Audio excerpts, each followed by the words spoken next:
ver, tomar a gravação. Pronto, já está. Já está. Já está, para não esquecermos, e o que temos de fazer é depois, na primeira sessão que ficamos a gravar, muito Certo, tempo temos que antes, estar. fazer uma edição. Aí tem que ver como é que vamos fazer isso, mas enfim, eu vou tentar organizar para fazer o upload no canal do YouTube. O nosso evento da semana passada já estava no canal do YouTube da Universidade. A notazinha, Estava. aquela estava. Não reparaste que eu acho que não tem a Cristina. Foi reproduzido em simultâneo? Eu não sabia. Não, aquele pequenino coisa em que eu falei um bocadinho e depois filmaram a sala. Legal, eu não vi. Eu não vi. Eu vou Aquela entrevista, né? O Rômulo estava lá muito bem, também falava. Depois há umas fotos também, que eu acho que deve estar disponibilizada, a Juliana ia disponibilizar no site Já do grupo de mandou por investigação. e-mail. É, Mandou exato. hoje por e-mail. Ainda não abri, ainda não tive tempo para nada hoje. Ainda não consegui Ora, fazer muito. eu se calhar vou muito devagarinho começando isto, está bem? As pessoas vão entrando, vão assistindo, nós não queremos, porque nós nas últimas 2 sessões estendemos-nos muito tempo e depois torna-se cansativo. E eu estou a dizer isto porque ontem era suposto eu falar meia hora num curso online e também tive quase 1 hora a falar. E quando dei por ela já eram 9 da noite, não é? As pessoas já ficam... Nós vamos tentar cumprir aquilo que são os nossos horários, é das 5 às 6, naturalmente há sempre aqui um pequeno desvio. Nós na primeira sessão estávamos tão extasiados com o preenchimento do Excel, não é? Ficámos perdidos, extasiados e esmagados, não é? Com a complexidade técnica dos vários passos que é preciso fazer para constituir uma comunidade de energia, portanto, e por isso vamos deixando as pessoas falar naturalmente, porque nos interessa a todos ouvir, não é? Mas para também não sermos muito maçadores, eu vou começando a apresentar quem não precisa de apresentação, que é a Natália. Ela é professora na nossa faculdade, na Faculdade de Direito da Universidade de Coimbra. Tem-se dedicado a vários temas, mas este tema da energia é um tema também que tem trabalhado bastante, não só do ponto de vista teórico, mas também prático. E a ideia de falarmos de comunidades de energia, poder local, hoje um bocadinho nesta visão mais, talvez mais técnico-jurídica, não é? Também é técnica, mas olhando a ideia de falarmos das diretivas europeias ao Decreto-Lei 15/2022, portanto, para sabermos um bocadinho o enquadramento jurídico destas figuras e pensarmos um bocadinho de futuro para estas comunidades de energia em Portugal. E genericamente até tens comunidades de energia, não tens comunidades de energia renovável, porque de facto nós temos vários tipos de comunidades, não é? Comunidades de cidadãos para a energia também, que a semana passada foi dito que é uma espécie de parente pobre no nosso ordenamento jurídico, e também, de certa maneira, esta confusão que eu própria, que não estou propriamente por dentro desta matéria, a certa altura já estava baralhada, de uma certa confusão entre autoconsumo, que naturalmente as comunidades de energia também têm autoconsumo, mas e comunidades de energia, e perceber-se, como uma das perguntas que era feita, qual afinal a diferença entre autoconsumo e comunidades de energia, de nos terem dito que era apenas o facto de num caso é constituída uma entidade jurídica e na outra não. E ficámos com a ideia que mais vale não constituir a entidade jurídica porque levanta muitos problemas. Bom, eu vou passar então a palavra para a Natália, que vai começar a sua intervenção, para não atrasarmos muito tempo, porque eu já sei como é que nós somos quando estamos a falar. Depois distraímos e falámos sempre, e, portanto, para que a Natália tenha todo o tempo, vocês depois, pelo menos as nossas é prometido, está bem? Quer a apresentação que a Natália vai fazer, quer a minha apresentação que vou fazer na próxima semana, nós vamos disponibilizar imediatamente, estamos a insistir com os intervenientes participantes nas 2 sessões anteriores para também nos disponibilizarem esses mesmos materiais, e depois também quando estiver disponível a gravação das sessões, dá para nós irmos ouvindo quando vamos andar de carro ou vamos dar uma caminhada, é sempre importante ir ouvindo estas coisas. E, portanto, também daremos essa nota e, portanto, eu passo de imediato para a doutora Natália Moreno para fazer a sua intervenção. Obrigada, Natália. Muito obrigada. Agradeço mais uma vez, né, pela parceria, esse ciclo de webinars, e não só, em outros projetos também. Agradeço aos presentes. E passo, então, imediatamente ao compartilhamento do meu ecrã da minha apresentação, para que nós possamos começar a refletir e a conversar, na verdade. A ideia é ser muito mais uma conversa, né, do que qualquer outra coisa. para que nós possamos começar a conversar sobre as comunidades de energia. Deixem-me só tentar ocultar isso daqui, que está exatamente na frente do... Eu não sei como eu oculto. O troço que está aqui na frente. Eu acho que tens que puxar ou para um lado ou para o outro, Natália. Puxar cá para cima ou lá para baixo, porque dá-me ideia que não dá para ocultar. Não. Bom, vamos lá. Coisa porque o da faculdade dá. Da faculdade dá para ocultar, mas enfim. Vamos nós. Vamos aqui ao nosso tema das diretivas europeias ao Decreto-Lei 15 de 2022, que é futuro para as comunidades de energia em Portugal. Né? E por que é que eu escolhi esse tema? Porque não está a passar, né? Pois não. Está parado no mesmo. Pois é. A não ser que tu passes sem fazer a... Agora foi. Tá. Exato. E por que foi que eu escolhi esse tema? Porque, primeiro, ainda é muito grande, né, a confusão conceitual aqui em Portugal quanto às comunidades de energia. O que são as comunidades de energia? O que diferencia a comunidade de energia renovável de comunidades cidadãos para energia? Tem gente que nem sabe que existem as pobrezitas comunidades de cidadãos para energia, né? Falamos no dia 15, são as primas pobres das comunidades de energia, porque ninguém fala nelas aqui em Portugal, e ainda existe uma confusão muito grande entre comunidades de energia e simples esquemas de autoconsumo coletivo. Né? E essa confusão existe no ordenamento jurídico nacional, essa confusão não existe nas diretivas. Essa confusão existe porque o legislador português obriga a que a SER tenha uma UPAC e, assim, realize a atividade de autoconsumo, coisa que não está prevista nas diretivas. Né? Então, é importante nós darmos um passo atrás e olharmos para as diretivas, né, que são as normas jurídicas ao nível europeu, que consagram a figura das comunidades de energia. E essa figura das comunidades de energia foram consagradas como um tipo especial de agentes de cooperação de cidadãos e outros agentes locais. Então, elas só são assim consagradas porque elas têm toda uma especialidade quanto às suas características e aos seus elementos essenciais. Então, é importante perceber de onde é que isso vem e que características e elementos especiais são esses, né? Porque é isso que justifica a tipicização das comunidades de energia pelo legislador europeu, né? E depois perceber como é que o autoconsumo individual e coletivo também foi consagrado ineditamente ao nível europeu na diretiva RED II. Né? Sendo certo que a proposta de apresentar as diretivas para depois chegar no decreto-lei é uma proposta também de análise reflexiva, né? De uma análise crítica para que nós possamos olhar para o Decreto-Lei 15, que realizou a transposição dessas diretivas, e pensar quanto à compatibilidade desse decreto relativamente ou quanto ao direito europeu.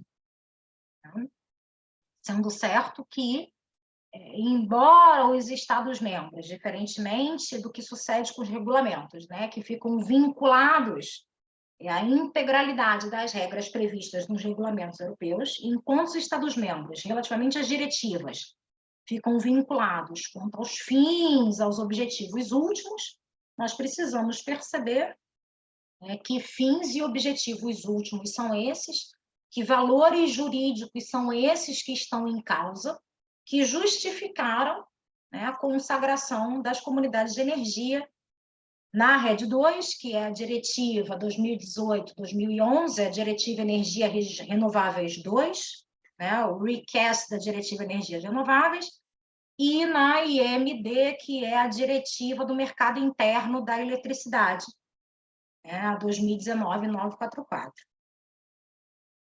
E aí, a consagração das comunidades de energia vem num contexto, né, que nós todos aqui já sabemos e bastante bem, de transição energética, né, o Pacto Ecológico Europeu e o regulamento, apelidado de Lei Europeia do Clima, estabelecem metas bastante ambiciosas, ainda majoradas, né, pelo REPowerEU, de integração de renováveis na matriz, de melhorias de eficiência energética, né, de uma busca por cada vez maiores possibilidades, né, de autossuficiência energética por parte da União Europeia, e assim de quebra de dependência das importações, né, e, logicamente, da descarbonização da economia em geral, e nomeadamente dos setores energéticos. Né? E depois, nós temos também um contexto de liberalização, né? Os setores, nomeadamente do gás e da eletricidade, estão liberalizados hoje em dia, né? Já não temos mais consumidores cativos, nomeadamente no setor elétrico, né? E de integração dos mercados europeus da eletricidade. O quarto pacote europeu para o mercado da eletricidade, ele busca efetivamente avançar e integralizar o processo de integração, né? E não é à toa que há previsão nas duas diretivas de as comunidades de energia poderem ser participadas transfronteiriçamente, ou seja, por sujeitos que estejam em outros Estados-membros. A depender de cada Estado-membro, mas a participação transfronteiriça pode ser autorizada, que é uma grande novidade, né? Depois nós temos um contexto de descentralização, né? O setor antigamente verticalizado, centralizado, com grandes plantas produtoras, e fluindo unidirecionalmente, desde a produção, transporte, distribuição, até o consumidor final, que era passivo, com a descentralização e a digitalização do setor, né? As redes elétricas inteligentes, nós permitimos não só a produção distribuída, né, a geração distribuída, mas também já temos tecnologias de armazenamento relativamente maduras e em estágio já de comercialização. Tá? Já começa a ser economicamente viável ter uma instalação de armazenamento, além da produção. Né? E a descentralização passa também pelos serviços energéticos, né? Os serviços de resposta da procura, os serviços de eficiência energética, os serviços de sistema, que agora podem ser prestados pelos consumidores finais ativos. Né? E aí, quando a gente fala do consumidor final ativo, a figura que foi finalmente consagrada, né, na IMD, Diretiva 2019-944, nós estamos a falar de uma verdadeira democratização do setor, né, em que os consumidores finais, os clientes finais, que antes eram puramente passivos, mas não faziam do que pagar a conta, passam a poder participar no sistema de uma forma direta,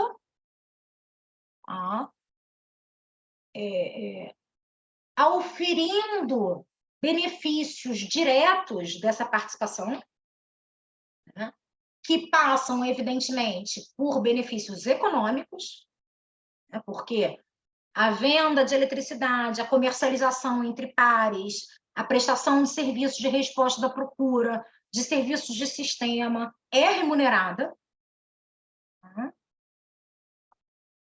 mas esses benefícios não se esgotam na dimensão econômica. E quando a gente fala, né, da democratização do setor e da participação do cliente ativo no sistema, a consagração dessas possibilidades passa pela realização, né,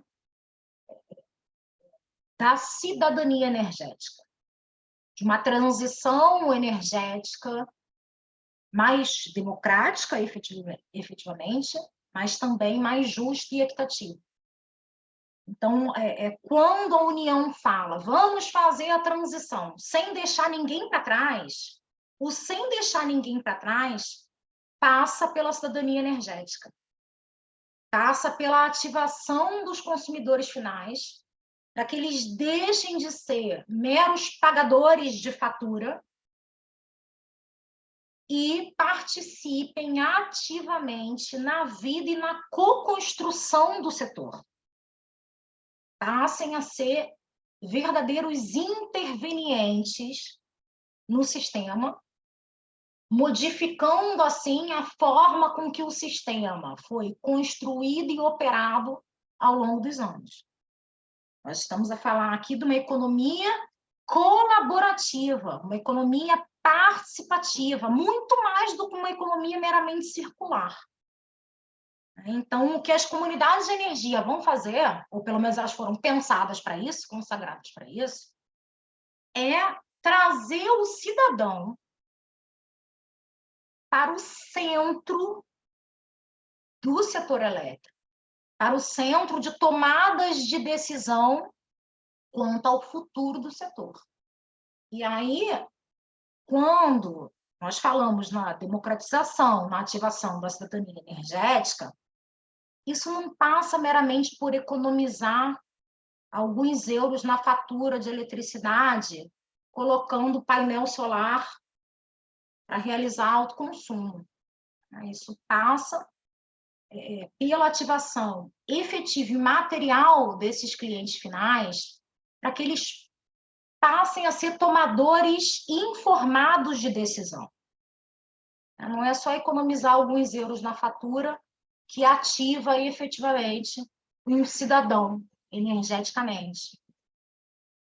E as diretivas, né, quando eu falo as diretivas, o legislador europeu percebe muito bem isso. Tem diversos artigos nas diretivas que buscam consagrar essa ideia holística de cliente ativo, de cidadão energeticamente ativado, né, e assegurar as possibilidades para que os cidadãos possam fazê-lo.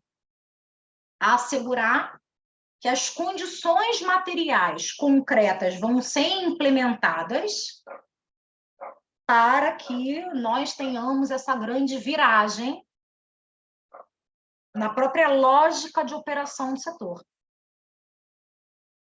E aí eu já adianto, isso está a ser implementado em Portugal? Infelizmente, não do jeito ou não na velocidade em que nós gostaríamos. Mas isso é uma conclusão lá para o final, quando analisarmos os obstáculos enfim, realizarmos as reflexões quanto à transposição das diretivas. Tá? Lembrando que as SER, né, as comunidades de energia renovável, estão consagradas na RED 2 e as comunidades cidadãos para energia na IEMD. O autoconsumo individual e coletivo está consagrado na RED 2, foi a diretiva que primeiro, né,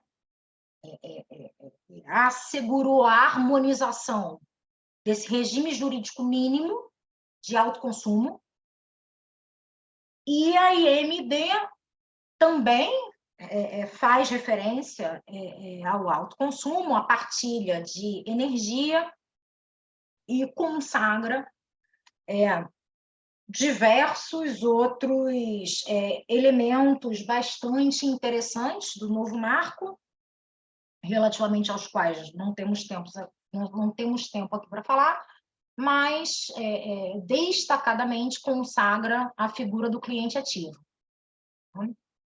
Em Portugal, nós temos a transposição, primeiro, da Rede 2, com o Decreto-Lei 162 de 2019, que já foi revogado pelo Decreto-Lei 15 de 2022, que já sofreu alterações pelo Decreto-Lei 30A de 2022 e por vários outros que vieram na sequência.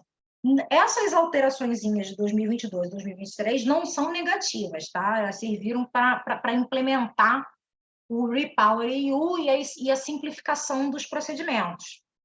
Mas o fato é que, em um ano e qualquer coisa da legislação, nós já temos aí várias mudanças no regime jurídico aplicável. O que, logicamente, não é nada saudável para quem está a estudar essas matérias e para quem está a arquitetar e modelar a comunidade de energia. Não é. Essa instabilidade jurídico-regulatória não é nada favorável. Fica já aqui uma crítica e o apontamento de uma barreira, que existe em Portugal, que é a instabilidade do marco jurídico, regulatório, setorial, contra as comunidades de energia. E é por isso que a confusão conceitual permanece no país. Quais são as condições, quais são os requisitos, ninguém sabe direito, está desatualizado, e mais isso, e mais aquilo. Isso não é saudável. Como eu disse, né, IMD consagra a figura do cliente ativo, que pode fazer um monte de coisa, tá? O cliente ativo não pode só produzir e autoconsumir a sua própria eletricidade.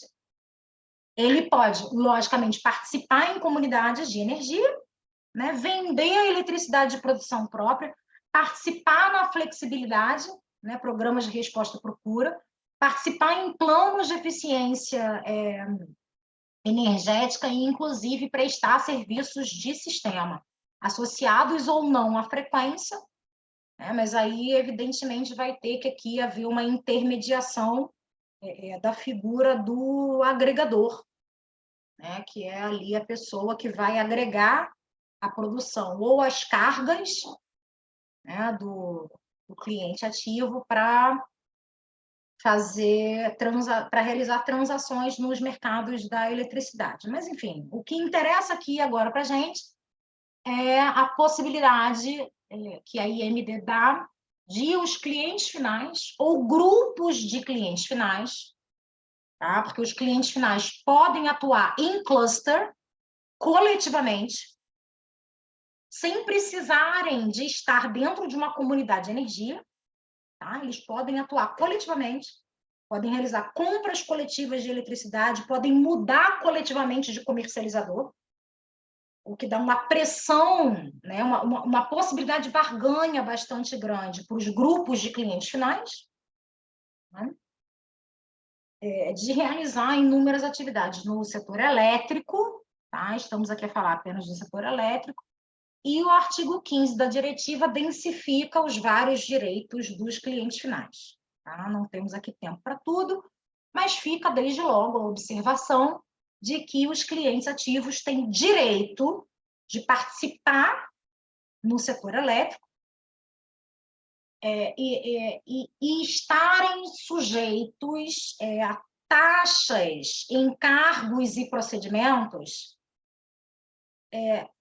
proporcionados e justificados e adequados à sua posição subjetiva. O que isso quer dizer? Quer dizer que sim, vão ter que pagar taxa de rede, tarifa de rede? Vão. Vão ter que pagar eventuais impostos? Vão. Mas depois existe uma obrigação de adequar e ajustar os procedimentos, as condições, né, para emissão de títulos habilitantes, como seja uma licença, uma autorização, para esses clientes finais, porque os procedimentos, os encargos não podem ser uma barreira para a ativação dos clientes. E toda a burocracia que esses clientes finais enfrentam hoje é mais uma barreira, já começo a adiantar, uma barreira à sua ativação, e a ativação não só da sua participação no setor, como a ativação da sua cidadania energética. Porque se a coisa é muito complicada, é muito difícil, o cliente final não sabe fazer sozinho. Ele vai ter que contratar uma consultora. E aí, só quem tem dinheiro para contratar uma consultora vai conseguir participar no setor, não é isso que nós queremos, né? E depois, a transmissão do conhecimento, da informação, a disseminação que permite o empoderamento do cliente ativo não é realizada. E os valores e fins últimos pretendidos pelo legislador europeu não são conseguidos, não são concretizados.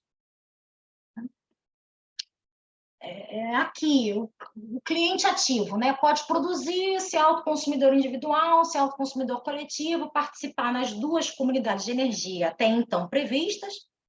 Tá? Eu sempre faço a ressalva de que a proposta de recast da diretiva do mercado interno do gás prevê comunidades cidadãos por energia do gás, para o setor do gás, mas ela ainda não está aprovada. É uma possibilidade de ter uma terceira categoria de comunidade de energia.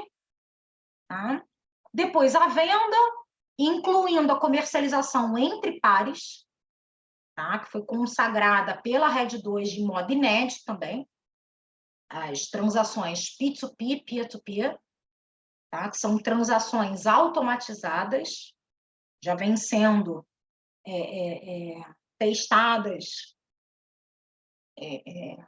nos Estados Unidos. Tem um projeto bem interessante que é a Brooklyn Microgrid, que realiza isso. No Reino Unido, nós já temos a Piclo, né, que faz isso, que utilizam tecnologia blockchain, tá, para a realização dessa comercialização entre pares.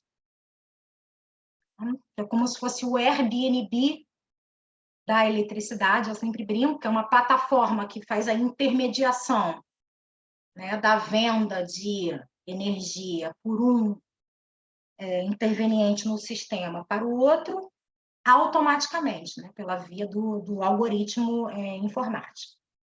A resposta da procura, serviços, né, serviços de armazenamento, serviços de sistema, e a participação direta e intermediada pela via de agregadores, pela via das comunidades de energia nos mercados. Tá?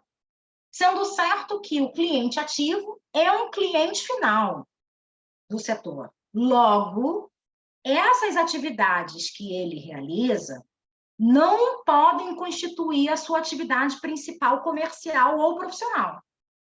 Tá? E eles, por causa disso, mantêm os seus direitos e obrigações enquanto consumidores finais. Tá? Toda a tutela do cliente final é mantida aqui, a despeito dele ser um cliente ativado. Entrando agora enfim, no que importa, né?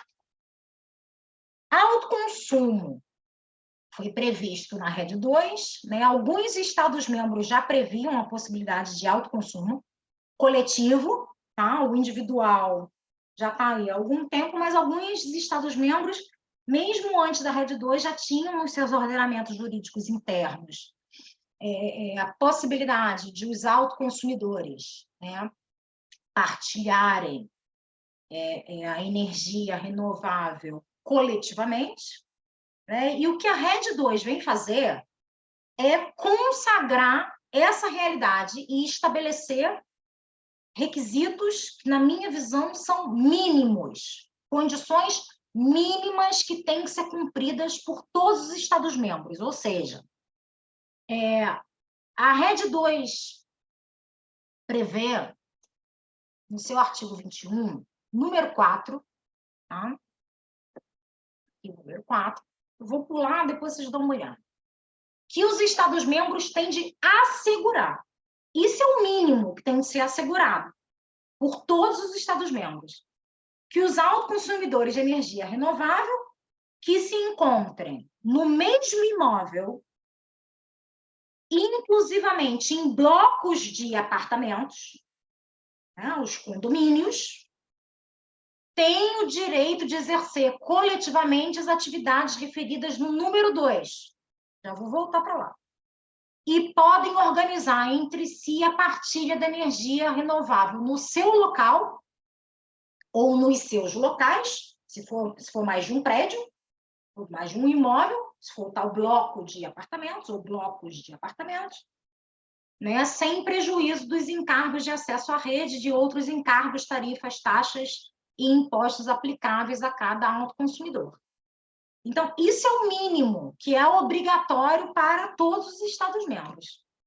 É deixar que os autoconsumidores que estão no mesmo imóvel ou em blocos de apartamentos, né, no âmbito de um condomínio, possam autoproduzir e autoconsumir a sua energia e, assim, partilhar entre si a energia renovável produzida, tá? Realizando essas atividades aqui do número 2, que é a produção da energia renovável para consumo próprio, armazenamento ou venda da produção excedentária, tá? Instalar e operar sistemas de armazenamento combinados com instalações que produzam eletricidade renovável, sem duplicação de encargos, manter os seus direitos e obrigações enquanto consumidores e receber uma remuneração, blá, blá, blá, blá. Tá? Então, o autoconsumo coletivo previsto na RED 2 é muito mais restrito do que o legislador português acabou por consagrar. Porque o legislador português permite o autoconsumo coletivo para fora de blocos de apartamentos. O legislador português expandiu geograficamente a possibilidade do autoconsumo coletivo para 2 quilômetros, né, desde que ligados em baixa ou na mesma subestação, 4 quilômetros, em média, 10 quilômetros em alta e 20 em muito alta. Ah, isso infringe a diretiva? De jeito nenhum. Isso só realiza, numa extensão maior, os objetivos últimos da diretiva, né? Que são a instalação de unidades de produção ou armazenamento de energia renovável com o consumo local. Isso realiza, na máxima extensão, os objetivos da diretiva. Então, não tem nada quanto ao ACC, quanto ao autoconsumo coletivo, a criticar no Decreto-Lei 15 de 2022. Está tudo muito bem, obrigado ali. Está ótimo, está perfeito. Né? Ele vai até além do que a diretiva prevê e, assim, abre para os clientes finais mais possibilidades, o que é bom. Né? Depois, o problema que se coloca é um problema técnico-operativo, que, enfim, é o que cai no colo do distribuidor, do operador da rede de distribuição, tem que se virar para implementar isso. Tá? Então, assim, na diretiva, o que é o autoconsumo coletivo? É uma atividade de produção com alto consumo de energia renovável, produção ou armazenamento. É isso que é o autoconsumo. Ponto. É uma mera atividade. Comunidade de energia pode fazer autoconsumo? Pode. Como pode fazer diversas outras atividades. Só que, como o ACC é uma atividade de consumidores ativos, né, clientes finais que agem coletivamente, alguém tem que representar essas criaturas. Porque se der problema, se ninguém pagar os encargos, os impostos, as tarifas, vai atrás de quem? De todos coletivamente? De um só? Em que proporção? Né?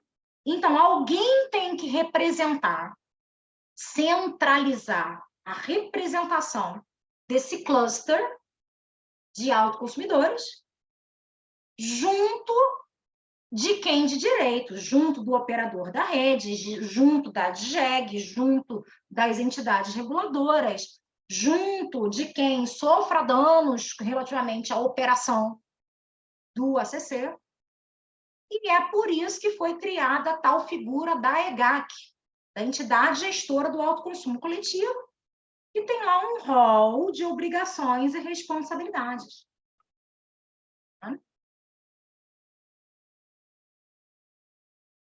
Mas quem realiza a atividade de autoconsumo não é a EGAC, são os autoconsumidores, que atuam coletivamente. Muito bem. E aí, sim, para o autoconsumo coletivo ou individual, mas é para o autoconsumo, está no artigo 21 da RED 2, o legislador europeu permite que a instalação de produção ou de armazenamento, a UPAC, né, aqui na nossa denominação portuguesa, permite que a instalação seja da propriedade de terceiros ou gerida por terceiros, desde que sujeitos à instrução do autoconsumidor. Para o autoconsumo, um terceiro pode continuar a ser o proprietário da instalação, operar a instalação, fazer tudo com relação ao PAC. Isso a RED 2 permite, para o ACC. Para as comunidades de energia, não. Mas o decreto-lei permite também. Então, pega nesse número 5 do autoconsumo e expande essa possibilidade para as comunidades de energia. O que é preocupante, porque isso pode desvirtuar, tá? A gente vai chegar lá, isso pode desvirtuar, desnaturar as comunidades de energia. Mas já vamos lá chegar, vamos com calma. Tá? E as comunidades de energia, né? Se o autoconsumo é uma mera atividade, o que as comunidades de energia são? São entidades jurídicas. Até aí eu acho que toda a gente já tinha chegado, né? Que é a principal distinção que se aponta. O ACC não precisa constituir uma entidade jurídica, para ser precisa, mas foi o que a doutora Fernanda Paula falou no início. Para que complicar a vida de uma pessoa? Criando uma entidade jurídica, é mais fácil fazer um ACC. Sim, se a ideia das pessoas que estão a agir coletivamente é só produzir ou armazenar e autoconsumir, ninguém precisa criar comunidade de energia para fazer isso. Ninguém precisa, é só ter dor de cabeça. É só passar por mais entraves burocrático-procedimentais. Não é preciso de fazer isso. Se for meramente autoconsumir, basta o ACC. Simples. Só que a comunidade de energia é muito mais do que isso. Muito mais. A comunidade de energia renovável e a comunidade de cidadãos para energia, né, a ICER e a CCE, está lá no considerando 44 da IMD. São uma categoria de cooperação de cidadãos ou de cooperação de agentes locais. Vejam bem o que o legislador europeu estabelece. Que deve ser reconhecida e protegida pelo direito da União. É uma categoria especialíssima de entidade que, pelas suas características, pelos seus elementos essenciais, que a gente já vai ver, atrai um regime jurídico próprio, um regime jurídico especial e um regime jurídico mais benéfico. Porque as comunidades de energia foram pensadas, está lá, se vocês abrirem o site da comissão, procurarem Comunidade de Energia, Comissão e tal, vai aparecer aqui, tem um link. Foram pensadas como organizações coletivas de ações nos setores energéticos lideradas pelos cidadãos, avançadas pelos cidadãos, que assim permitem, né, uma transição energética mais limpa, colocando os cidadãos à frente, colocando os cidadãos numa posição completamente diferente daquelas que eles estavam. E é por isso que se fala que elas oferecem meios de reestruturação dos nossos sistemas energéticos, permitindo a participação ativa dos cidadãos na transição energética. Uma transição energética que tem que ser justa, equitativa, democrática. Foi para isso que elas foram pensadas e consagradas nas diretivas. Realizar as atividades que a ICER e a CCE podem realizar, um comercializador pode fazer, os autoconsumidores que agem coletivamente podem fazer, um cliente ativo individualmente pode fazer, um agregador pode fazer, vários outros intervenientes no setor podem fazer. Então, por que elas existem? Por que elas foram criadas? Elas foram criadas para permitir uma participação cidadã e democrática no setor, como expressão do que se chama comunificação ou comunitarização, né? Pegando na ideia dos commons, da Elinor Ostrom, de partilha comum, não só de bens, como de atividades. E é por isso que os fins dela são fins econômicos, sim, mas também sociais e ambientais, e não podem ter por escopo a realização de objetivos puramente lucrativos, a realização de lucros financeiros. Foi para isso que elas foram pensadas e para isso que elas foram criadas. E isso é o que está traduzido e consagrado nas diretivas. Eu não vou exaurir aqui todos os elementos, mas o que está nas diretivas, quanto à ICER, é que elas são uma entidade jurídica, ótimo, muito bem, que tem por base uma participação aberta e voluntária, ótimo, isso também está no decreto-lei, é autônoma, decreto-lei 15 não fala em autonomia, o 162 de 2019 falava em autonomia. O 15 de 2022, por alguma razão, perdeu a palavra é autônoma. A expressão é autônoma. Não está lá. Tá? E é efetivamente controlada por acionistas ou membros que estão localizados na proximidade dos projetos de energia renovável, né, a proximidade geográfica, os quais são de propriedade da entidade jurídica e por esta desenvolvidos. Na diretiva, quem tem que desenvolver os projetos é a comunidade, e não terceiros sob a sua direção e tal, como é previsto para o autoconsumo coletivo. Na ICER, quem tem que realizar efetivamente os projetos de energia renovável é a comunidade. Tá? E depois, os acionistas ou membros são pessoas singulares, pequenas e médias empresas e autoridades locais, incluindo municípios. São esses. Não é particularmente, em particular ou nomeadamente, como está no decreto-lei. São esses. Tem que ser controlada e participada por esses membros. Então, na diretiva, uma grande empresa pode ser controladora de uma SER? De jeito nenhum.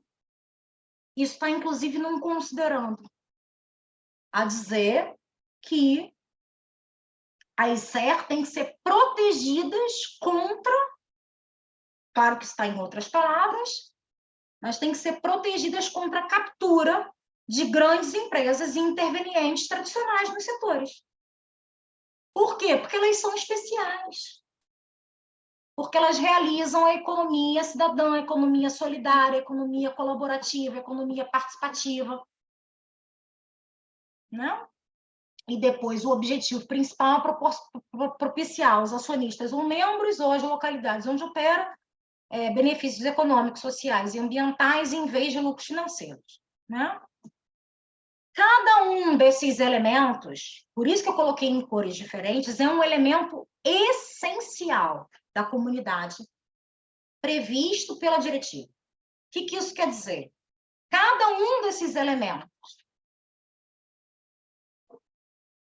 caracteriza a comunidade de energia e justifica o seu regime jurídico especial. Todos eles, cada um deles e cumulativamente. Por quê? Não basta só configurar a SER como uma entidade jurídica. Né? A participação tem que ser aberta e voluntária. E aí, por isso que a diretiva estabelece que a participação na SER tem que ser acessível a todos os consumidores, incluindo famílias com baixos rendimentos ou em situação vulnerável. Faz a ressalva de que, no caso das empresas privadas, a sua participação não pode constituir a principal atividade comercial ou profissional, o que, mais uma vez, afasta participantes, intervenientes tradicionais no setor, profissionais do setor, não podem ser, aí dito. E mais, a participação aberta e voluntária obriga, né, a que os projetos de energia renovável, está no Considerando 71, estejam abertos a todos os potenciais membros locais, de acordo com critérios objetivos, não discriminatórios e transparentes. Cadê a transparência aqui em Portugal? O título habilitante para dar início à operação de uma SER é um e-mail por parte do DGEG. Salvo engano, isso não é nem publicado no Diário da República.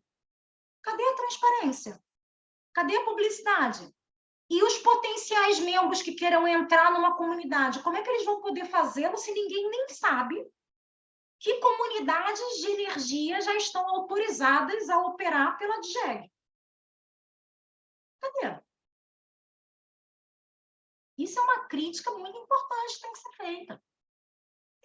Isso não é preciosismo jurídico, isso é para realizar o princípio da participação. Um cidadão só pode participar numa comunidade se ele souber que ele existe.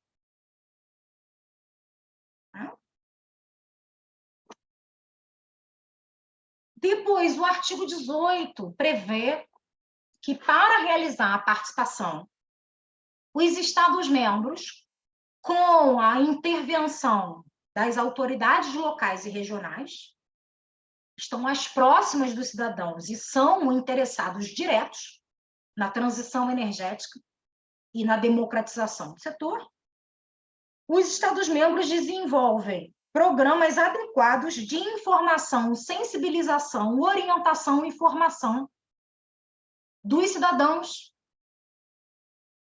para que esses possam exercer os seus direitos enquanto consumidores ativos, inclusivamente no que respeita a aspectos técnicos e financeiros do desenvolvimento e utilização de energia de fontes renováveis. A Espanha, por exemplo, tem um guia de 180 páginas, cheio de figura, passo a passo, de como é que se preenchem as coisas para ser autoconsumidor. Lá. Não é à toa que estão muito mais à frente do que Portugal na implementação. E a gente? A ADM está a fazer bastante coisa? Está. Coitada da ADM, assumiu a competência, né, no âmbito do autoconsumo e da ICER, pelo Decreto-Lei 15. Antigamente isso estava na DGEG. Se calhar daqui a pouco muda de novo. E quem é que vai realizar isso daqui? Alguém tem que realizar isso. Porque senão a gente não consegue implementar essas comunidades de energia para o que elas serviram, ou para que elas foram pensadas aqui em Portugal. Isso é uma barreira informacional.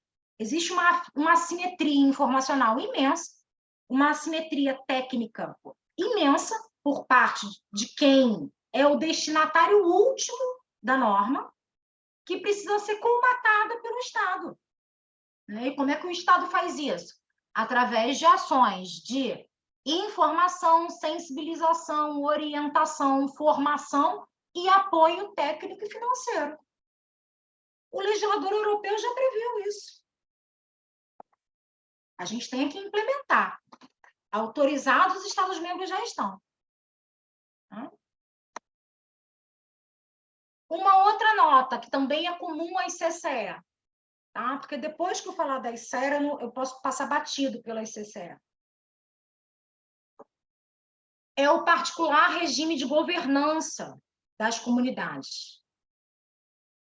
Porque o que caracteriza especialmente uma comunidade de energia e a distingue de outros contratos de direito privado, de outros atores de direito privado que podem ter, inclusive, fins coletivos de interesse coletivo, de interesse público. O que distingue a comunidade de energia são os seus membros e acionistas, pessoas singulares, PME e autoridades locais, para a ICER. Para a ICCE, as médias empresas não são sequer autorizadas a ter controle, são só as pequenas. São esses membros que têm que ter o controle efetivo da comunidade, o poder de decisão dentro da comunidade. Não é só ser membro da comunidade, é ter o poder de decisão quanto aos aspectos fundamentais dessa comunidade. E o que é controle efetivo? A diretiva diz? Não. O Decreto-Lei 15 de 2022 diz? Não.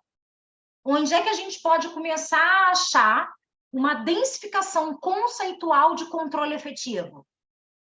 Fazendo um diálogo com o número 56, artigo 2º da IMD, que fala do controle por parte dos incumbentes tradicionais. Controle, para depois impor obrigações de unbundling, né? Obrigações de desfragmentação.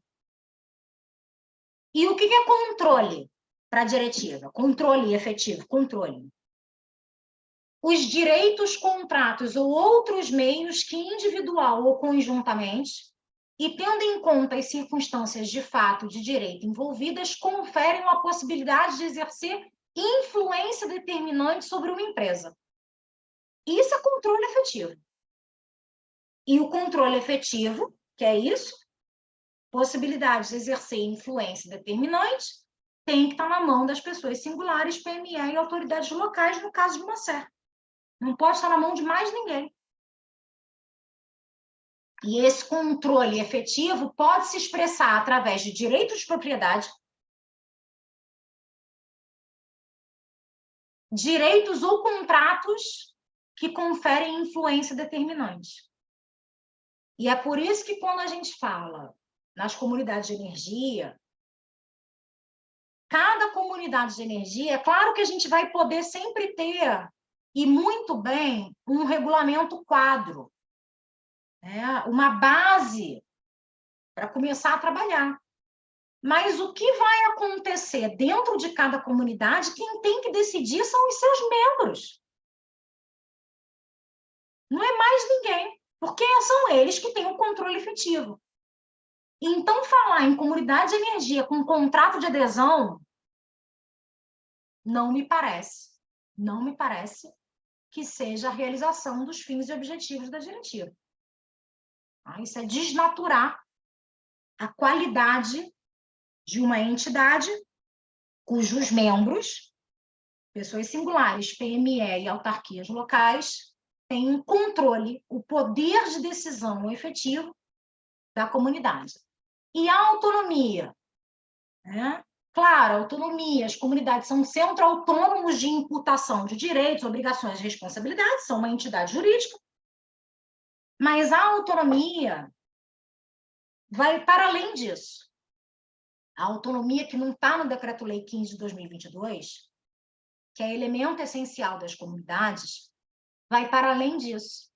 Porque o considerando 71 da diretiva estabelece que, para evitar abusos e assegurar uma ampla participação, as comunidades de energia devem ser capazes de conservar a sua autonomia relativamente a membros individuais, elas têm que ser autônomas até relativamente aos seus próprios membros, e a outros intervenientes tradicionais no mercado, que possam vir a participar na qualidade de membros ou acionistas ou uma qualidade de meros investidores. Ela tem que ser autônoma. E aí isso coloca várias questões, né? Se ela tem que ser autônoma, então ela não pode ter só um membro, um controlador que seja mãe, detenha 100% das participações sociais da comunidade. Não pode, porque aí não tem autonomia. Depois, se elas têm que ser autônomas face aos seus próprios membros ou titulares de participações sociais, não pode haver um acionista, né, ou um investidor que tenha membership, seja cota, seja ação, seja lá o que for, maioritária da comunidade, que controle a comunidade. Porque aí isso desnatura a autonomia da comunidade. A comunidade passa a ser uma longa-manos, um mero braço de realização da vontade desse controlador maioritário. E isso não pode ser. Isso está claro no considerando. E, sobretudo, no caso de uma diretiva, os considerandos são essenciais, porque indicam os objetivos e fins a realizar pelos Estados-membros, que justificam a diretiva e têm de orientar a transposição da diretiva. É a intencionalidade normativa do legislador europeu que está refletida aqui nos considerandos. Isso não pode ser apagado no processo de transposição. Não? E a ICER tem várias possibilidades. Né? Podem partilhar, realizar autoconsumo, podem aceder a todos os mercados de energia adequados, podem, na diretiva, prestar serviços de agregação, serviços energéticos comerciais, outros serviços de energia, têm a possibilidade de assumir a qualidade de consumidor final, produtor, fornecedor, operador de rede e outros participantes do mercado. A SER pode fazer um monte de coisa na diretiva. Não é isso que qualifica uma SER, o que ela faz ou não faz dentro do seu seio. O que qualifica a SER são os seus membros, o especial regime de governança, a sua autonomia e a orientação a fins sensíveis, não lucrativos. É isso que qualifica a SER. Ela pode fazer um tantão de coisa. E quem é que vai decidir o que ela faz? Os membros. Exercendo lá o seu controle efetivo, vão votar no que é que a gente vai fazer. É só a produção e o autoconsumo, a partilha, é só isso que a gente vai fazer? Então pronto, é só isso. Mas a gente quer participar diretamente dos mercados grossistas da eletricidade, comprar nos mercados grossistas e ter eletricidade mais barata para a gente, sem ter intermediação de um comercializador que tem intuito lucrativo e margem no meio, podemos, a comunidade de energia pode ir lá comprar.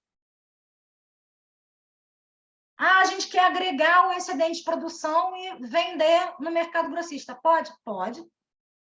A diretiva não fecha essas possibilidades.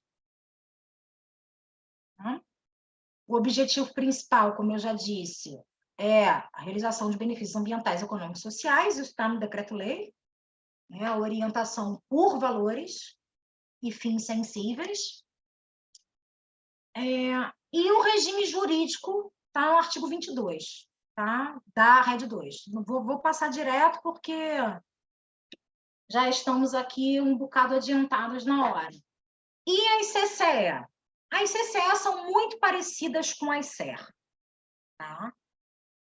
Os elementos essenciais são praticamente os mesmos. É uma entidade jurídica, tem participação aberta e voluntária, tem que ser efetivamente controlada por membros ou titulares de participação sociais, especialmente qualificados, mas no caso da CCE, são só as pessoas singulares, autoridades locais e pequenas empresas, nem as médias não estão aqui, tá? Reitero.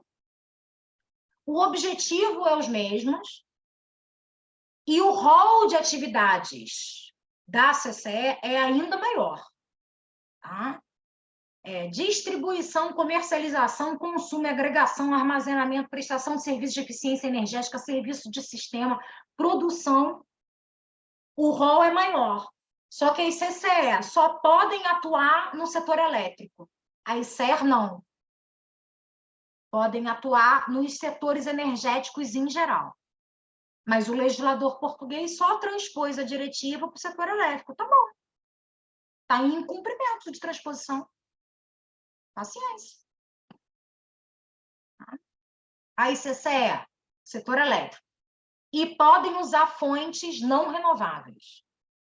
Tá? Enquanto as SER só podem trabalhar com projetos de energia renovável, as CCE podem trabalhar com fontes não renováveis. Podem comprar no mercado grossista energia elétrica de fontes não renováveis, podem ter unidades de produção, né, baseadas em fontes não renováveis e assim por diante. Tá? Mas os elementos essenciais são exatamente os mesmos. Participação aberta e voluntária, os membros e o controle efetivo. E o objetivo não puramente lucrativo. Tá? E Portugal?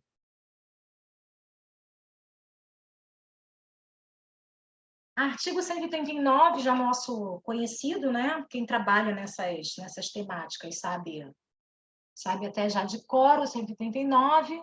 A SER é uma entidade jurídica, uma pessoa coletiva, ok, adesão aberta e voluntária. E o problema começa aí, né? Os membros, sócios ou acionistas podem ser pessoas singulares ou coletivas. Beleza. De natureza pública ou privada. Incluindo, o problema está aqui, incluindo nomeadamente pequenas e médias empresas ou autarquias locais. Porque quem é jurista sabe disso muito bem.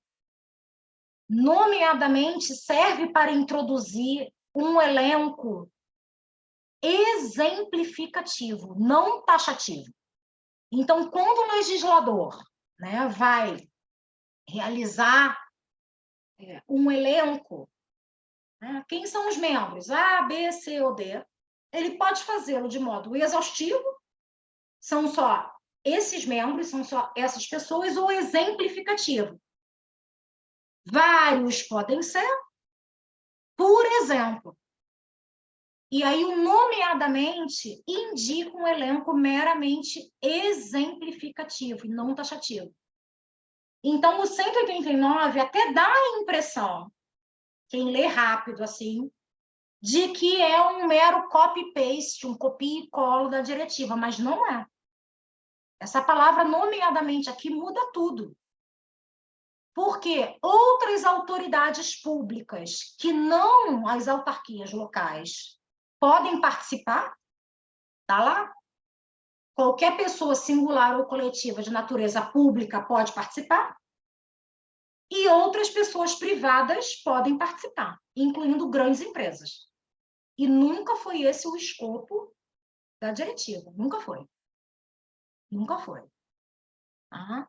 Depois, como eu já disse, o decreto-lei prevê a possibilidade, né, de os membros estarem localizados na proximidade dos projetos de energia renovável ou desenvolverem atividades relacionadas com esses projetos. Tá? E o próprio decreto-lei diz que a UPAC pode ser detida por terceiros. A UPAC, sim, para o autoconsumo coletivo, sim. Para a comunidade de energia, a gente viu que a Rede 2 não estabelece bem isso. E o legislador português obriga que a SER tenha uma UPAC. E é por isso que a confusão entre SER e ACC existe. Porque a SER é obrigada a fazer autoconsumo coletivo. Isso é mal? Claro que não é mal.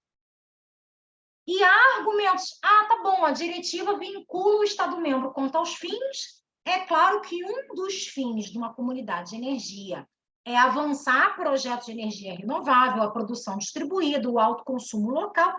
Ninguém tem dúvida quanto a isso. O problema está na necessidade disso.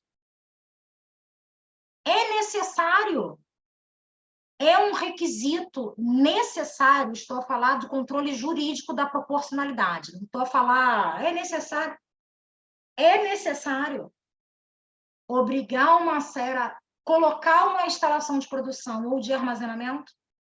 Claro que isso obriga desde logo a realização de investimento, desembolso por parte dos clientes. Depois, isso pode levar a uma saturação muito grande da rede de distribuição, e de nós termos diversas UPAC, tá, que congestionam desnecessariamente o nosso sistema. A mim me parece também que expandir essa capacidade toda de produção coloca em causa o princípio da prioridade à eficiência energética. E as SER, pela diretiva, podem realizar ações de eficiência energética. E é bom que o façam. A gente tem que priorizar a eficiência energética. Né? A melhor energia, já dizem por aí, é aquela que a gente não consome. A melhor energia não é aquela que a gente autoconsome, é aquela que a gente não consome. E depois, quando a gente obriga a instalação de uma UPAC, o decreto acaba por ficar... Ele já nasce sem estar blindado para o futuro. E isso é mal. Assim, as diretivas prevêem várias atividades para as comunidades e várias possibilidades para que elas sejam o que se chama future proof, a prova de futuro, para que as diretivas possam resistir às mudanças da realidade ao longo do tempo, que vão acontecer rapidamente no âmbito de uma transição energética, né? E aí, quando você abre o escopo normativo, você permite a SER fazer várias coisas, e a CCE também, você está a permitir que ela vá se adaptando e exercendo várias atividades que vão se mostrando necessárias. Porque vamos imaginar um cenário de uma localidade que já tem muita produção distribuída.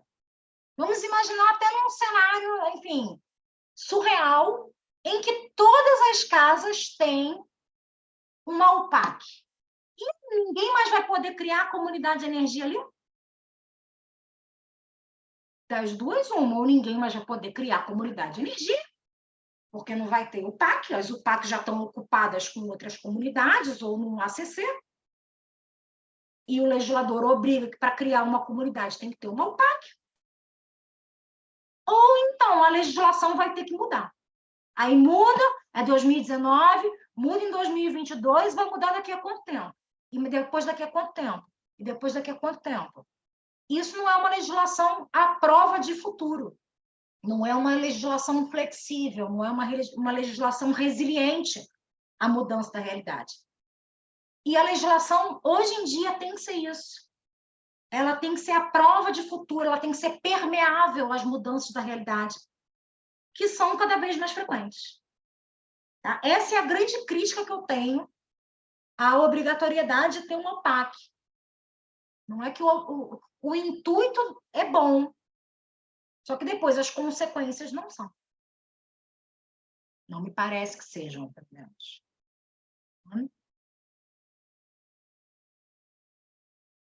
Aqui eu fiz enfim, um esquemazinho, né, do que uma SER pode fazer.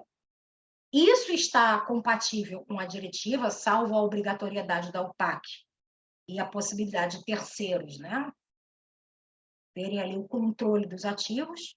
Isso é um bocado complicado, no caso de uma SER. E a CCE? Na CCE, não está previsto, assim, de modo expresso, sequer o controle efetivo, que é a governança especial da comunidade. Ah, tá bom, mas diz que tem que aplicar o 189. Aí a gente pode até aproveitar, mas isso tinha que estar expresso aqui. E quanto ao resto da ICCE, eu não tenho mais ali tantas reflexões a fazer. Quanto à ICCE, o legislador português basicamente reproduziu a diretiva, embora tenha pecado ali na questão do controle efetivo e na questão dos membros, né? Porque inclui as médias empresas e volta a falar em nomeadamente. Então, grande empresa pode estar aqui também. Ah, mas e as grandes empresas, coitadas, vão ficar de fora dessa revolução toda? Óbvio que não. Façam um ACC. Isso a gente pode fazer sempre. Deixe a grande empresa fazer o ACC. E deixem as comunidades de energia, vai virar o meu moto, em paz. É o que eu brinco. Deixa as comunidades de energia em paz. Elas têm uma razão de ser para estarem consagradas assim.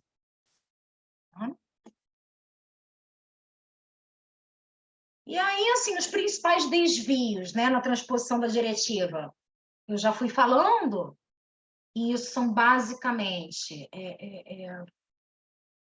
densificações ou objetivações do que eu fui falando ao longo do tempo. Tá?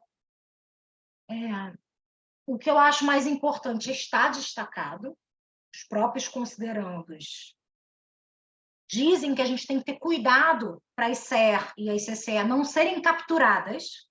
Isso está nos considerandos, o legislador europeu já anteviu essa possibilidade, até porque isso já aconteceu na Alemanha, antes da diretiva, da RED 2. Então, o legislador fala, vamos ter cuidado para não deixar as bichinhas serem capturadas. E vamos criar aqui um regime jurídico especial, de governança, de autonomia, para evitar que isso aconteça. E, por fim, prometo que já estou a acabar. Algumas questões, né, que se colocam como barreiras aqui em Portugal, porque geram muitas dúvidas. E aí o que gera dúvida gera instabilidade e insegurança jurídica, o que já é em si, por si, uma grande barreira para a realização de qualquer atividade, sobretudo quando investimentos são necessários. O risco jurídico e regulatório é monetizado. Esse risco encarece o investimento. O controle e a governança das comunidades. Quem é que pode ter o controle efetivo das comunidades? Nós já vimos. Pessoas singulares, PME, ou só PE, né, pequenas empresas, e autoridades locais. Há outros membros até poderiam vir a participar, desde que não tenham um controle efetivo da comunidade. Tudo bem. A mim me parece que isso está ok. Pode participar, desde que não tenha um controle. E não é só o controle de membership, né? de participação social, é controle por via de contratos e propriedade. Está lá no diálogo normativo da IEMD, que é controle. Só que ninguém se indica a governança das comunidades de energia aqui em Portugal. Isso foi uma dúvida, eu falei no primeiro ciclo de webinars e eu vou repetir. eu não estou a falar isso irresponsavelmente. Eu fui até a DGEG e perguntei: vocês se indicam, vocês fiscalizam, vocês supervisionam o parâmetro do controle quando um pedido de série é apresentado? Não. O que me foi dito é que só analisam questões objetivas e técnico-operativas. Ou seja, não tem controle de mérito de quem realiza o controle da comunidade. E isso deveria ser sindicado. Se a legislação portuguesa é aberta a deixar um monte de membro entrar para assegurar um regime de governança, esse controle deveria ser feito. Alguém deveria fazer esse controle. Depois, o regime fiscal das comunidades é uma grande incógnita. Eu já trabalhei e venho pensando quanto ao IVA na partilha de energia, e aí vai depender muito do regime de propriedade. Se for com propriedade, para mim, não tem que ter IVA, não tem transação. Mas, se for um que tem a propriedade, que faz a partilha para os outros, aí tem IVA ou não tem IVA? Tem transação. E aí seria muito bom a autoridade tributária resolver isso. Em Itália, na Bélgica, na França, já tem pareceres das autoridades fiscais nesse sentido. Tem IVA ou não tem IVA? Estabelecer o regime fiscal. No mínimo, quanto ao IVA.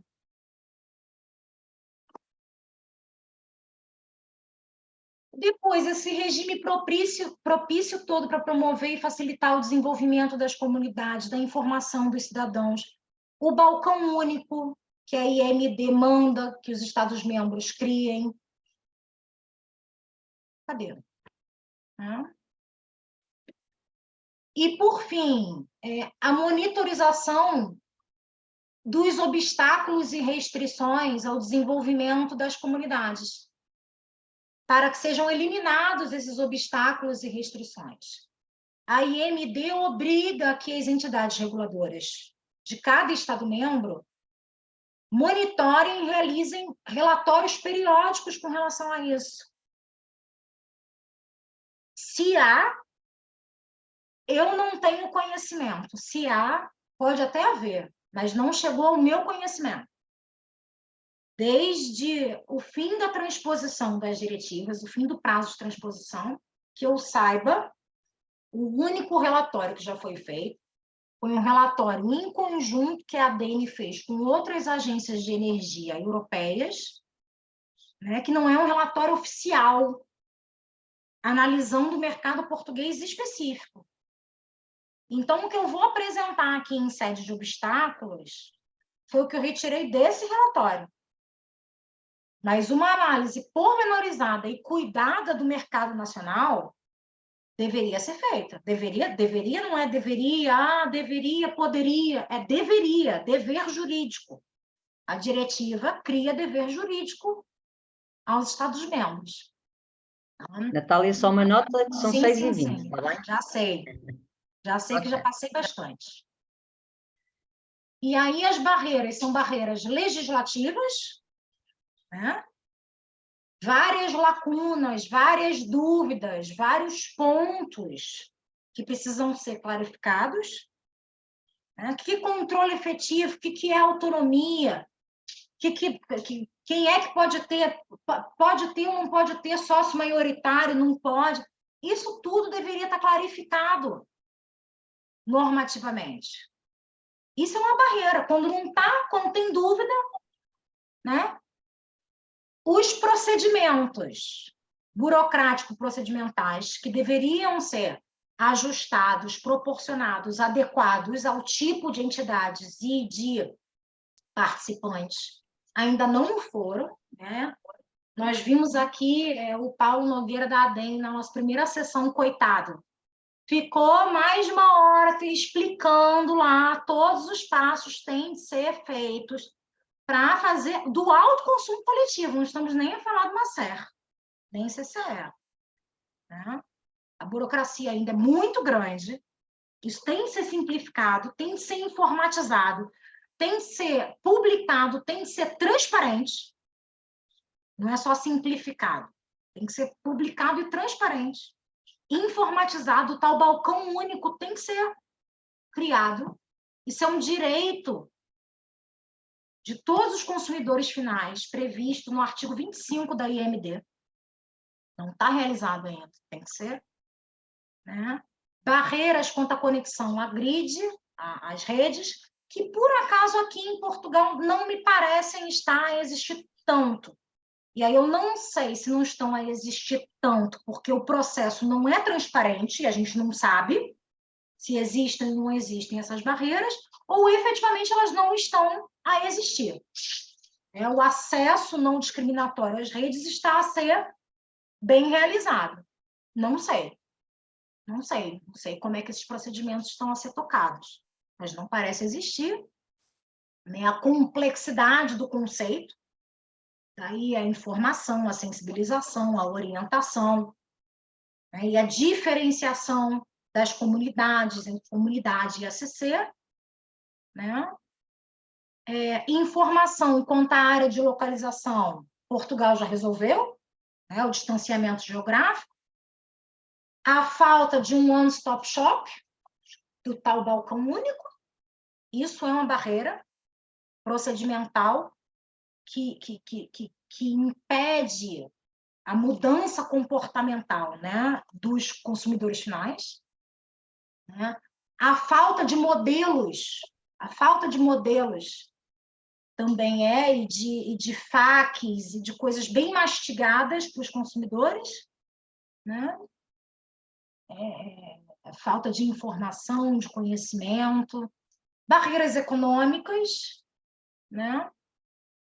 E de financiamento econômico-financeiras, e barreiras tecnológicas, né? Para isso tudo funcionar bem, a digitalização tem que ser realizada e os consumidores finais têm que estar familiarizados com as novas tecnologias. Não é só digitalizar, é familiarizar as pessoas com as novas tecnologias.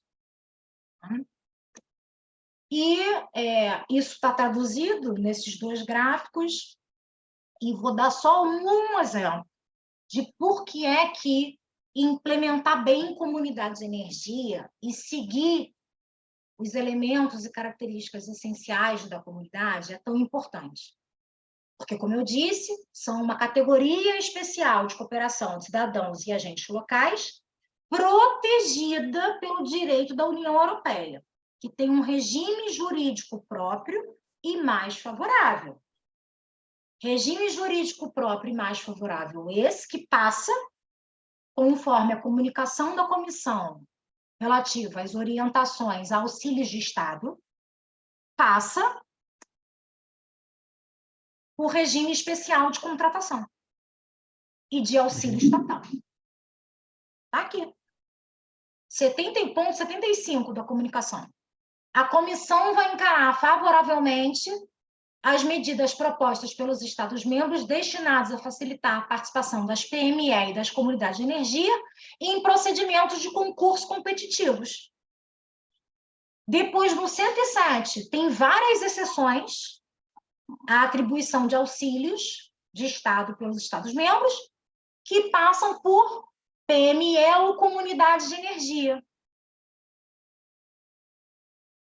Depois, tem fundos públicos que são especialmente destinados a comunidades de energia. E aí, esse é só um exemplo de por que é importante, não é um mero preciosismo implementar bem as comunidades e deixar as comunidades na mão de quem elas têm que estar. É porque todo regime jurídico favorável é justificado nas características especiais dessas comunidades.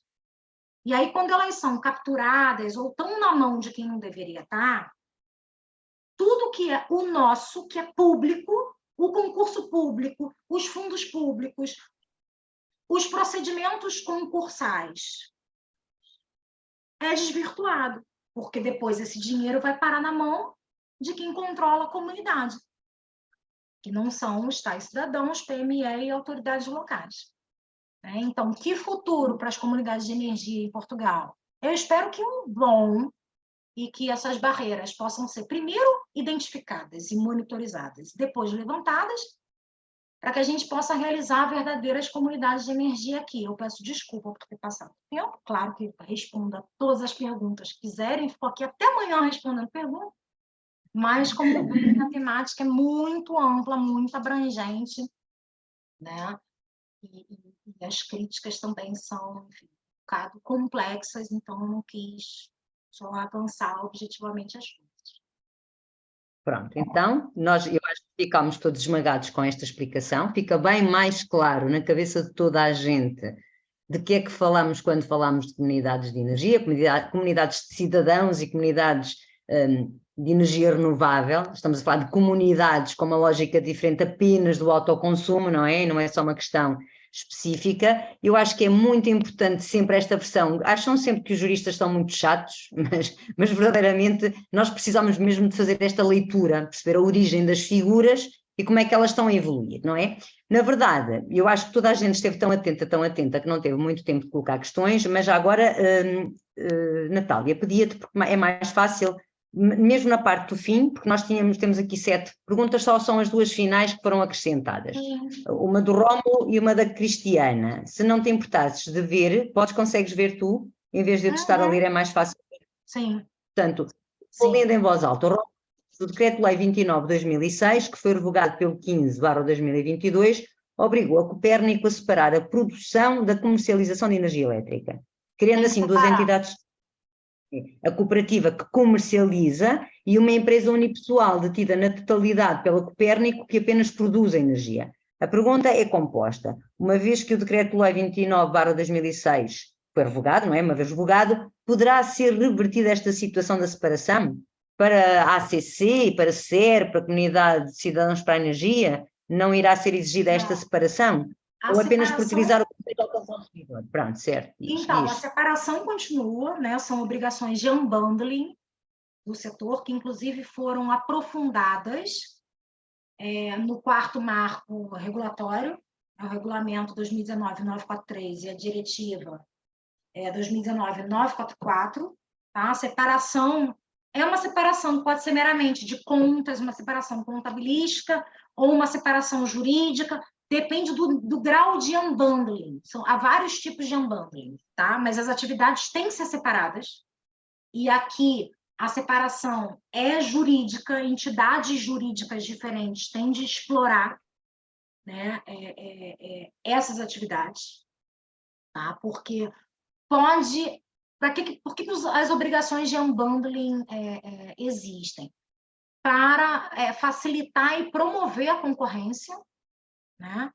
Porque se um comercializador for produtor também, então ele produz e comercializa e tem vantagem concorrencial no mercado face a um comercializador que tem que ir no mercado grossista comprar eletricidade.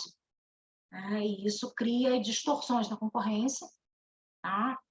Essas obrigações de unbundling subsistem, e se uma comunidade de energia quiser comercializar, ela tem que cumprir todas as obrigações legais impostas para um comercializador. Se ela quiser ser agregadora, ela tem que cumprir todas as condições legais impostas para a agregação.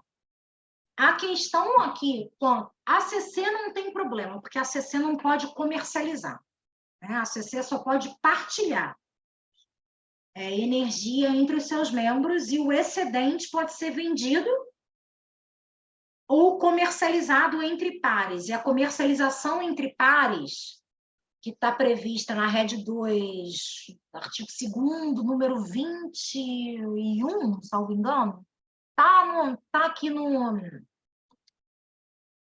Tá 29/2000. A comercialização entre pares não se confunde com a comercialização retalhista. Certo. Não são as mesmas atividades, tá? Embora o nome seja comercialização entre pares, o regime jurídico é específico. Então, o máximo que um autoconsumidor coletivo vai poder fazer é a comercialização entre pares. Isso o artigo 88 do Decreto-Lei 15 autoriza. tá? Mas ele não vai ter que ter título habilitante para exercer a atividade de comercialização como um comercializador que atua no mercado metalístico tem que ter. Tá? Mas, para quem realiza atividade de comercialização e produção, para entrega dessa produção no mercado, não é para autoconsumo, tem que haver separação. Tem que cumprir as obrigações de unbundling. Tá? Não é o fato de ser uma comunidade de energia que afasta isso tudo. Até porque a comunidade ela é especial, mas ela não pode também, ela própria, distorcer a concorrência no mercado. Tá? Ela é um agente econômico, um interveniente no mercado como qualquer outro. E somente flexibilizações justificadas no seu regime jurídico podem ser implementadas. Nesse caso, não é de todo justificado, é muito desproporcional você afastar as obrigações de unbundling. Tá? Obrigada, Cristiana. Obrigada, que bom. Já agora eu vou ler o que é que diz a Cristiana, porque vou fechar com o que disse a Cristiana, porque faz de conta que foi eu que escrevi, porque eu teria escrito a mesma coisa. Quero apenas deixar escrito que gostei mesmo muito da apresentação da doutora Natália. Necessitamos de uma transição energética democrática que beneficie as pessoas enquanto substrato de uma comunidade. A diretiva parece desejar essa abertura à participação popular na produção de energia, enquanto forma de progresso económico, social e ecológico.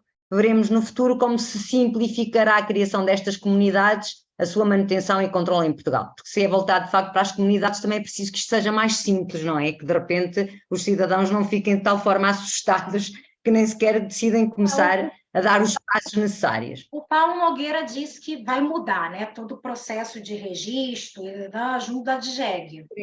Vamos ver. Esperemos.